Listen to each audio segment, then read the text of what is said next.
বলতে চাই, আমাদের নবী আপনার নবী, আমাদের আল্লাহ আপনার আল্লাহ। আমরা জনগণকে বলতে চাই, আমাদের আল্লাহ আপনার আল্লাহ, আমাদের নবী আপনার নবী। এটা কোনো সাম্প্রদায়িক আন্দোলন নয়, এটা কোনো সাম্প্রদায়িক আন্দোলন নয়, এটা একটা জাতীয় আন্দোলন, এটা একটা জাতীয় আন্দোলন। আমরা জানি আপনারা ইমারা কায়েম করতে পারবেন না, আমরা জানি যে আপনারা আল্লাহর বিধানকে আল্লাহর জমিনে বাস্তবায়ন করার ক্ষমতা রাখেন না, কিন্তু অন্তত সাতেমদের বিচারের আইনটা বাস্তবায়ন করে নিজেদের ঈমান এবং মুসলিমত্বের ন্যূনতম পরিচয়টুকু দেন। আসসালামু আলাইকুম ওয়া রাহমাতুল্লাহি ওয়া বারাকাতুহু।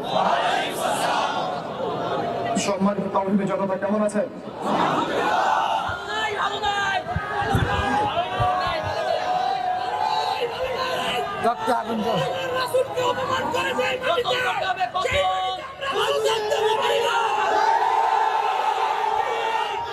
তাকবীর, তাকবীর, তাকবীর। বিসমিল্লাহির রহমানির রহিম। আলহামদুলিল্লাহ নাহমাদুহু ওয়া নুসাল্লি আলা রাসূলিহিল কারীম, আম্মা বা'দ। সম্মানিত তাওহীদি জনতা, আপনারা সকলেই জানেন যে আমরা কি উদ্দেশ্যে এখানে একত্রিত হয়েছে। আল্লাহ রাব্বুল আলামিনের দরবারে আমরা লাখো কোটি শুকরিয়া জ্ঞাপন করছি যে আল্লাহ রাব্বুল আলামিন আমাদেরকে আরো একবার শাপলা চত্বরে আসার তৌফিক দিয়েছেন। এই শাপলা বাংলাদেশকে ঈমান এবং কুফরের মেরুকরণে বিভক্ত করে ফেলেছে। এই শাপলা বাংলাদেশকে তাওহীদ এবং শিরকের মেরুকরণে বিভক্ত করে ফেলেছে। গত জুমার দিন আমরা এখানে ছিলাম, আমরা কি দাবি উত্থাপন করেছি সেটা আমাদের প্রশাসন সরকার খুব ভালো করেই জানেন, কিন্তু বিগত 7 দিনে আমরা এর বিরুদ্ধে কোনো রকম ব্যবস্থা গ্রহণ করতে দেখি নাই। আমরা এখানে তথাকথিত কোনো গণতান্ত্রিক আন্দোলন করতে আসি নাই, আমরা এখানে কোনো ইলেকশন করতে আসি নাই, আমরা এখানে নতুন কোনো রাজনৈতিক দল ঘোষণা করতে আসি নাই, আমরা এখানে কোনো রাজনৈতিক দলের লেজুর বৃত্তি করতেও আসি নাই। আমরা যারা এখানে হাজির হয়েছি একমাত্র আল্লাহ এবং তার রাসূলের মহব্বতে হাজির হয়েছি।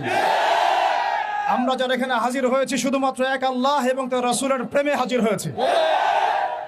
আমরা বাংলাদেশের মধ্যে খেয়াল করে দেখছি, অভ্যুত্থান হচ্ছে, সংবিধান সংস্কার হচ্ছে, নতুন রাজনৈতিক দল গঠন হচ্ছে, ইন্টারনাল অনেক মিটিং হচ্ছে, অনেক মিছিল হচ্ছে, পলিসি মেকিং হচ্ছে, এবং আমরা দেখছি নির্বাচনের প্রস্তুতি চলছে।